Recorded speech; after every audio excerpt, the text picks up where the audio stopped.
Anong anniversary? Oo. 130 million pang anibersaryo? Saan nyo kukunin ito? Ano gagawin nyo? Una, saan kukunin at anong gagawin nyo sa 130 million pang anibersaryo nyo? You're spending a few hundreds of thousands, but we see on the board, it is not consistent with what the CEO is saying. It's 137.7 million. What is this? An invention, a proposal of some brilliant person? Buti na lang, merong nagkontra at may board. Ano ba ito? Gala Night. Gala Night and Sports Fest, 32 million and 13 million. Habang ang dami-daming nangangailangan ng healthcare. Honorable Yung, Ricardo. yung 30th anniversary, saan kukunin? Hindi nyo pa sinasagot. 30th anniversary Yung po, gastos nila sa 30th anniversary. kasama po siya dapat sa COB 2025. But, Saan nga kukunin doon sa pondo na yon? Oo. Anniversary. The board approved the 323 for the stamp. Saan nga kukunin doon? 323,000. Doon kukunin sa inyong working budget itong Okay. gastos sa anniversary. Doon kukunin. Mr. Chair, as discussed kagabi sa House, that 323,000 galing sa 2024 extended validity. Yun muna yung in-approve po ng management and ng board. Magkano yung expected, bigyan ko kayo ng chance naman to explain.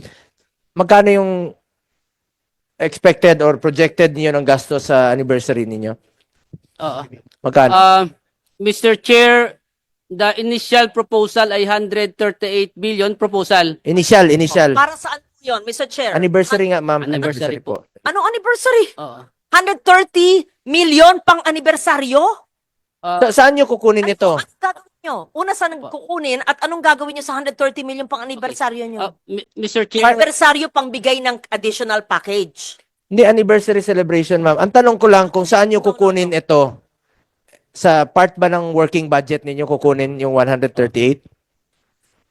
Mr. Chair, ito po ay again proposal pa lang Proposal. siya. Kaya nga, Pag kung matutuloy na-approve siya ito, ng saan board, kukunin? Ay kukunin siya sa corporate operating budget sa Sa part pa rin admin, ng working team budget OOA. ninyo. Yes po. Ilang pasyente ang matutulungan yan? Yan, ang pinapakompute ko sa inyo.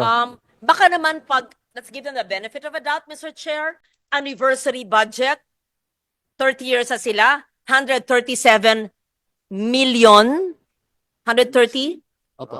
million. Sabihin mo nga, sir. Siguro naman, hindi naman yung Christmas party or celebration. Siguro naman, hindi biyahe. Siguro naman, hindi pagkain ng mga officers. Siguro, ito ay pagpalaganap ng mga package. Di ba po?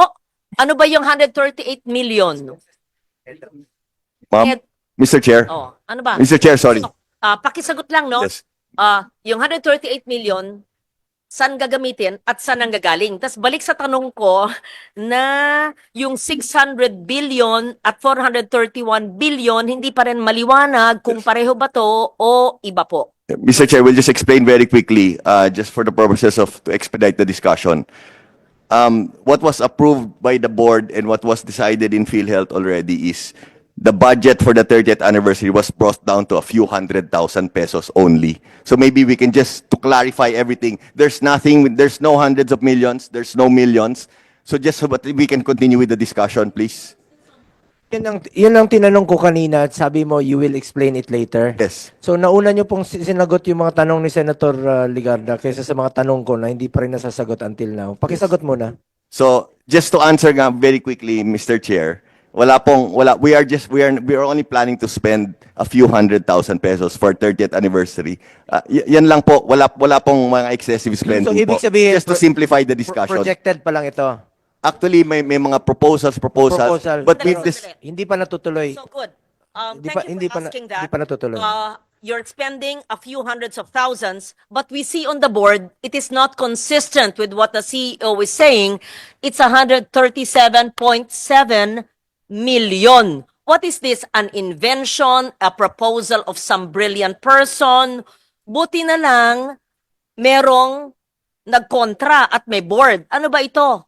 Gala Night. Gala Night and Sports Fest, 32 million and 13 million. habang ang dami-daming nangangailangan ng healthcare. Anyway, erase Yes. na ito.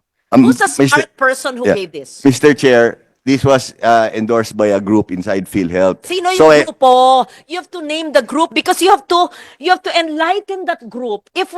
Kung hindi po dinis-approve ng board ito at hindi kami nanunood sa inyo, walang oversight function ang Senado, ang Congress, Mis- you could have because you're a GOCC. We don't watch you every day. Mr. Chair, Mr. Chair, Madam, Sino po ang brilliant na It's- nagbigay nito? we have an anniversary committee. Sino po ang head ng anniversary committee? The anniversary committee po is headed by Sir Ray, Mr. Ray Balenya po. Can that person, please, not now, don't waste our time, give a memo to the chair of the finance committee of the health committee on why the person and the group thought of using 137 million of PhilHealth funds for giveaways and a gala night. We will submit, Your Honor, we will submit it within the day to Congress. No? A sports meet 2 years to the for Senate. 32 million in a gala night with PROs, I hope it's not GROs, at 13 million. And a gala night with HOs for another 4 million, blah, blah, blah. And, okay. And umbrellas for 7.9 million? What's this? Special tokens and umbrellas? Senator Lauren, Ma'am, if I may lang po, no? discussion, all of those. Kaya nga, projected o plano niya lang po, kaya ang tanong ko lang naman po sa inyo kanina pa, kung sakaling natuloy po ito, ilang pasyente po ang makikinabang dito? Ilang pasyente po ang naghihingalo na matutulungan dito? Ilang buhay pa po ang masasalbar dito? Yes po. Kaya sabi ko sa inyo, dito sa ating panggobyerno, parati isipin natin, konsensya. Back to the 600 Thank billion. Yung mahiwagang 600, kasama ba ho ang 431? Iba pa po. Thank you. Mr. Chair, Honorable Ligarda, the 628.2 billion is the total assets. Kasama po dito ay ang ating investment portfolio po of 489 billion po. And ito po ay composed of the following. Nasa special savings deposit po, Land Bank and DBP, a total of 104 billion. And a big portion of our investment portfolio, 76.70% ay 375.4 billion pesos government securities. And we have the corporate bonds of 10.1 billion pesos, that is 2.07% of the total 489.5 billion po. So dito po nakapasok ang ating investment, and ito po ay available natin na investment siya and convertible into cash. Pangangailangan mo ng korporasyon na magbayad ng benefit payment po natin, ito po yung ating gagamitin po, Okay. which is back up doon sa ating reserve. 628 billion. Cash, ito yung 49.9, almost 50 billion. Ito po yung nakadeposit sa government institutions, right? Yes po, ma'am. Okay. Investment in time deposit, pareho pa rin sa cash and cash equivalents and investment in time deposits. Opo. 49.9 and 71.5. Tama po? Opo. Ano yung cash equivalents? Ano yung 49 kung hindi po time deposit? Opo. What are these? Cash in cash equivalent po, kasama po yung cash in bank, and then the special savings deposit. Wag tanggalin nga, binabasa ko po eh. I don't wanna see our faces there. Pakilagay po ulit. Sino nagtanggal? Bakit pa tinatanggal? Pag binabasa ko, tinatanggal. Pakibalik. Please naman po. Iniisa-isa ko, tapos tatanggalin. Ibaba mo na yung bag mo. Okay po. So, the cash on hand, not in time deposit, is 49.9 and time deposit is 71. Receivables is 112. Receivables from whom? From members? Ano po yung receivables nyo? 112 billion. Receivables, Mr. Chair, Honorable Ligarda, receivables from national government, NGA, of 77 77 billion. No, it says here po 112.9 billion, 2024. Opo, 112 po siya. Breakdown po yung binabasa ko ngayon. The breakdown. Then Apa. say so. Because I cannot read your phone. Sir, Apa. pag nagbabasa po ako, iba po yung sinasabi nyo, so I get confused. So, Apa. you could kindly say it on the mic because Apa. we're recorded. Opo, Thank you. thank you po. So, of the 112, what's the breakdown, sir? Receivable from national government, this is 77 billion. Receivable from direct contributors, 52 billion. Accrued interest receivable from investment of 6 billion. Of course, this is 130 billion more or less, Mr. Chair, Honorable Ligarda. And allowance for impairment, pinabawas po natin, is 24 billion po. So that's the net of 112.9 Okay, billion. ano pong ibang current assets nyo? Very broad ang nakalagay po. Ano yung 1.6? 1.68 billion. Ano po yun na current assets? If it's not cash or time deposits. Water. Can you ask them to bring water? Thank you. Other What's the assets, Mr. Chair,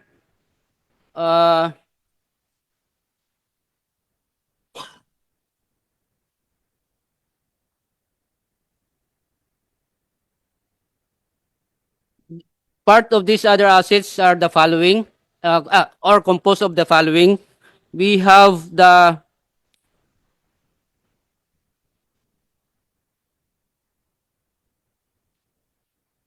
fines and penalties from ECAs, and then payment recovery, DCPM, amounting to 1.6 billion pesos po. Payment recovery, ibig sabihin from the DCPM that we advances to the hospital na recover na po natin. And of course, kasama din po dito, compromise penalty of hospital amounting to 24 million pesos. Yun po. The non-current assets, investment in securities at amortized cost. That's laki. Opo. Okay? Ano po? Paliwanag nyo sa amin. Ito po ang ating government securities po. So this government securities nasa Bureau of Treasury po natin siya. Treasury bill of 28 billion and 232.2 billion for Treasury bond, Mr. Chair. Okay. How about, of course, as property equipment, we understand that the investment property, what is that? What is the 855 million investment property?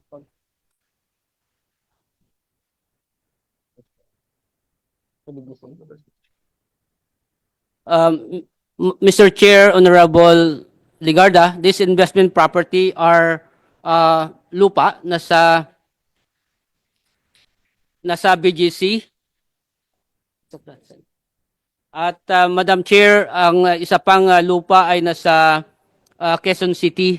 What, why did you purchase the property? What is it going to be used for? Does it have income?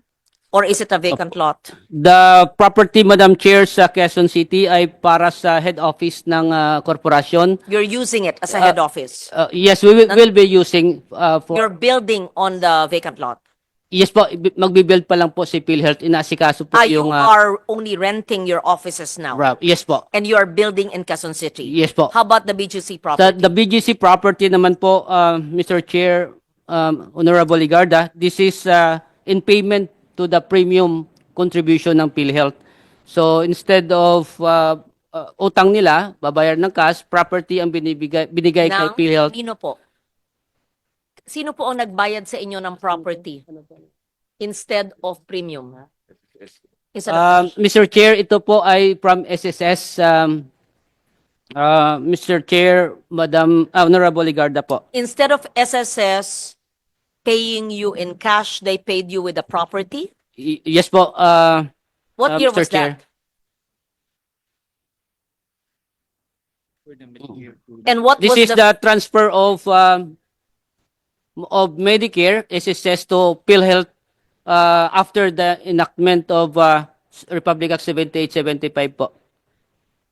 So, it increased in value? Yes po. Because that was long ago. Yes po. Okay. How about property and equipment? Property and equipment, Kasi investment property, that was real estate. It says here, property and equipment, 1 billion. Anong klaseng property na hindi po investment property ang nakalagay po sa susunod? Gusto ko lang maintindihan. Kasi pera to ng taong bayan eh. Mr. Chair, Honorable Ligarda, this is composed of land and land improvements, of course, the building and structure and leased improvements, and of course, we have the furniture, fixtures, equipment, and books kasama dito, Okay. and our motor vehicle pati Okay, po. proceed. What do you mean by right of use assets? Right of use assets, Mr. Chair, Honorable Ligarda, ito po yung sa rental po ng corporation. Mga opisina po natin that we are renting that is being capitalized right now and then form part of the non-current assets How po. about intangible assets? Intangible assets, Mr. Chair, Honorable Ligarda, these are mga softwares that the corporation bought or developed ginagamit po sa ating operation po. Okay. Earlier this year, there was a proposal, an attempt to utilize 89.9 billion, was it? Because they said there was unutilized funds. May we know, we have now 628 billion in your assets and non-current assets. Saan po manggagaling tong 89? But I think there's a case in the Supreme Court, right? Hindi na natuloy. Saan po manggagaling ito dapat? Mr. Chair, Honorable Which Ligarda, I'm not in favor of course, I'm not in favor of this transfer, but I read it, there was a Senate hearing about it. Among all of this, saan po manggagaling yung 89.9 billion termed as unutilized funds? Apo, we have 89.9 and of course, na-transfer na po natin ng 60 billion. Ito po ay kinuha ang 89.9 as part of our surplus or excess. And then, ang ginamit natin na Galing po dito sa 628, hindi po. yung pera po ay nanggaling po dito sa ating investment in time deposit or in our investment in securities as well. Kaya bumaba po yung ating investment portfolio of 60 billion po as report as of October po because ang ating na-transfer po out of the 89.9 ay isang 60 billion already po. Where is the 60 billion now? The 60 billion is transferred to the Bureau of Treasury po. So where did the 60 billion come from? In the current assets, investment and time deposits, or in others in the non-current assets? Yes po, portion of that one ay kinuha po natin sa investment securities at amortized cost. Ibig sabihin, yung mga na mature na mga securities po natin, and of course, ang ating time deposit, ay nilikom po natin at saka binigay natin in 3 tranches po to. So this figures, dinededuct na po itong 89.9. Yung 60 billion Yung pa lang po. 60. Opo. And there's 29.9 still Opo. here. Opo, as part of our liabilities po. Where is your liabilities there? Show us what line. Can you please move upward? Salamat po. Meron pa pala dyan. Opo. Okay. So, ibig sabihin, you are mandated to transfer the 29.9 billion even with the Supreme Court case? No po, we stop Mr. Chair, Honorable Ligarda, the transfer, that's the reason why it's part ng liability pa lang po because we have the What will TRO. happen to the 60 billion in the Bureau of Treasury? It was already transferred by PhilHealth to the Bureau of Will it Treasury. be returned to PhilHealth? And what use will it be? Or will it stay there? May I know? Mr. Ciro? Chair, just a brief history, Madam Chair. So the case was filed with the Supreme Court. Now, we'd already transferred 60 billion, and for the remaining 29.9 billion, that was supposed to be transferred middle of November of this year. However, November 2 or November 3, the Supreme Court came up with Yes, the TRO. yes. So na withhold po yung Yes. yung last 29.9. Yung Oh, 29.9, gagamitin nyo pa to sa PhilHealth na. Yes po. Yes po. So part na ito ng inyong working And the budget. 60 billion, Yes po. wala. Yung 60 billion, Okay, wala now na. going back to the question of Senator Legarda. the 60 billion was already transferred to the Bureau of Treasury. Now, I don't know, we're waiting for the decision of the Supreme Court, but as of now po, nasa kanila na po yan, and yung 29.9 naiwan po sa amin, no? As to your question, Madam Chair, if we will get it back or not, we are just Okay. waiting for the decision. Was it approved by the board? The Yes transfer? po. Yes po. It And was did it affect your operations? The It- services to the people? Mr. Chair, it did not affect our operations. It was approved by the board, and also for the information of this honorable committee, we were able to seek approvals from OGCC, from GCG, and from COA prior to the release po. This came We- from your... Senator Lauren, if I Yes, may lang yes. po, no? Kanina na-discuss namin ito. When we started at around 10:30 a.m., wala sanang excess funds na wawalasin ang National Treasury. Wala sanang reserve fund na ganun kalaki, ballooning, kung inagahan po nila ang kanilang pag-expand ng benefit packages. Pag inagahan nila ang kanilang increasing the case rates, inagahan nila na palawakin pa ang kanilang serbisyo. Ngayon lang sila nagkakandara pa dahil naging controversial na po ang PhilHealth. So, sana napaaga po itong dapat ninyong gawin.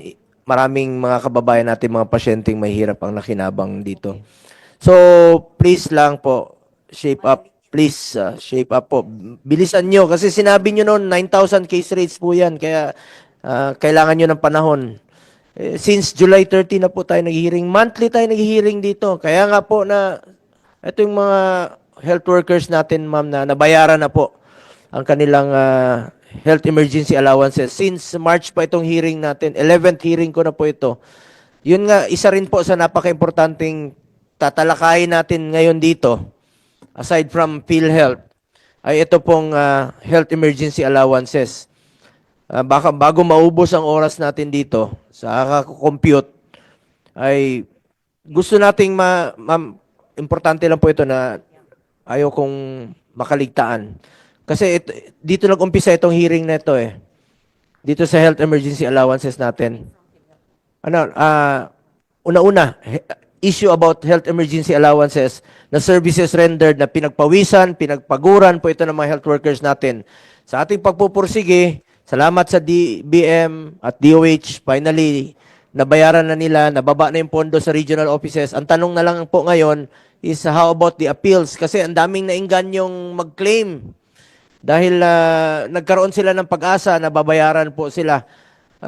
Some updates lang po. Before that, I would like to acknowledge Senator Bato de la Rosa. Mr. Chair, I'm very much interested to know that. Can I just wrap up?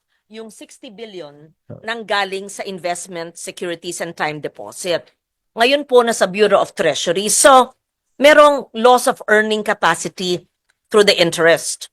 Magkano na ang nawalang interest dahil linipat nyo sa Bureau of Treasury, dati kumikita po ang investment sa under your time deposit and investment securities. I just want to know, nalugi pa ang investment natin dahil yung 60 billion ay linigay nyo sa Treasury na hindi naman time deposit at hindi investment. Hindi lang yan, ma'am. Hindi sana wawalisin ng National Treasury yan Kung nagagamit kung ginamit nila earlier Yes. yung mga programa na dapat increase nila yung case rates, expand benefit packages. Ang daming sakit eh.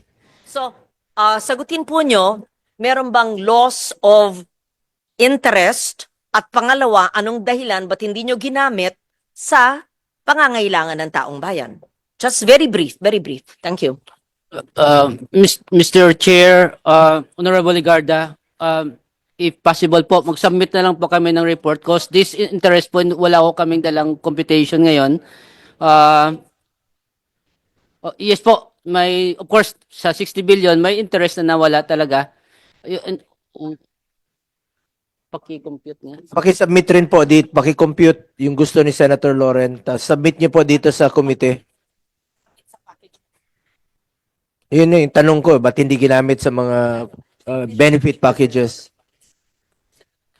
Kasi kung wala, kung naghamit nga nila yun, Ma'am Lauren, ay sana wala silang excess funds at hindi magbabalon ang kanilang reserve fund.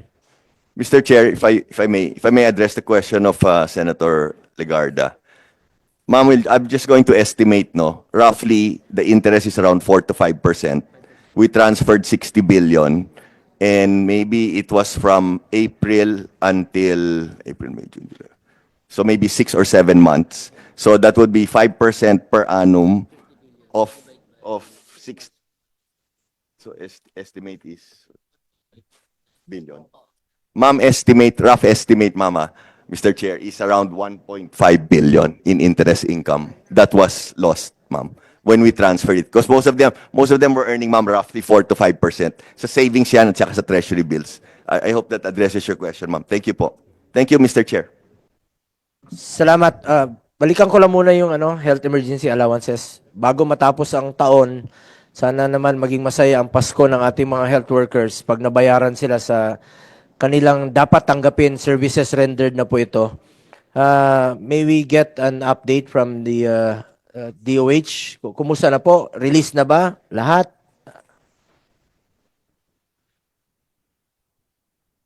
Ikaw, Yusek Bravo, ikaw sasagot o si? Mr. Chair, Honorable Senators, good afternoon.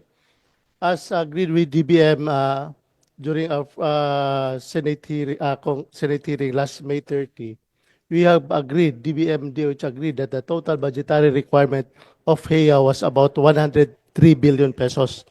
At that time, out of the 103, we were short of 27 billion. That's the reason why DOH, we have no funds for that purpose, so we requested DBM for possible funding sources, the 27. So, yung 27 billion na-release na. Yes. Na, Saan ngayon? Nasa... na as early as July, we have already released it to all our regional offices. And we were, based on our earlier last report, I think 95% of the 27 billion were already released to the barangay health workers. bakit po marami pang mga health workers sumisigaw hanggang ngayon ng HEA?